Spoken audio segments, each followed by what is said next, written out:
Telur ion setakat ni yang dah rosak 12 biji. Beli hari tu 2 tepak kan. Sekarang ni 12 biji. Dia masalah dia bahaya. Telur rosak ni pernah ada kes kematian, orang makan kematian. Jadi pihak ion ni ambil aware lah. Take note lah benda-benda macam ni lah. Kena ambil serius benda ni, bahaya. Kalau report dekat KKM ke KPDN, nanya koma. Telur bercampur, jom kita tengok. Tadi dah 12 biji kan. Jom kita rekod siap-siap. Orang nak buat kek, nak buat kuih raya, telur macam ni, kalau orang tak perasan, nanya rosak barang. Nampak dah rosak. Dah pecah. Mana? Ni. Macam mana? Warna hitam. Nampak? Telur dah rosak. Yang ni telur rosak lah. Rosak, okey. Okey, Satu. Ada tinggal berapa biji ni?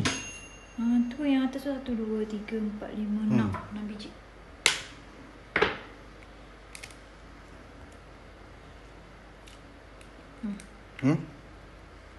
Buka-buka dah pecah.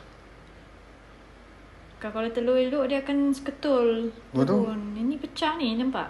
Awak bercampur juga lah? Nampak dah pecah. Belum apa-apa lagi. Baru saya buka ni. Ni memang rosak ni. Nampak warna coklat. Rosak. Nampak hitam tu. Betul?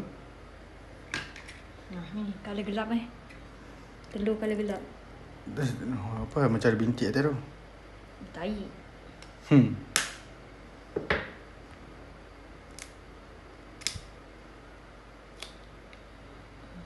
Rosak ke tak?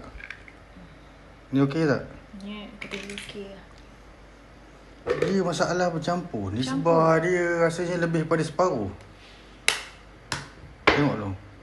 Okey tak okey? Okey. Ni okey. Itu pun berbeza colour. Berbeza colour dia. Apa dia memang bercampur grade ke?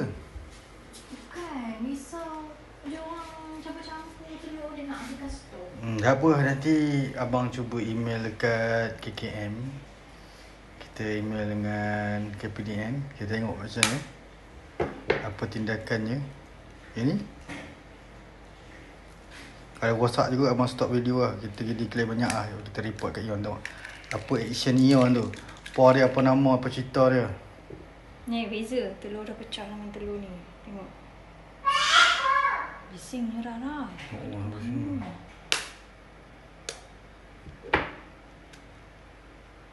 Ni macam ni. Okey lah.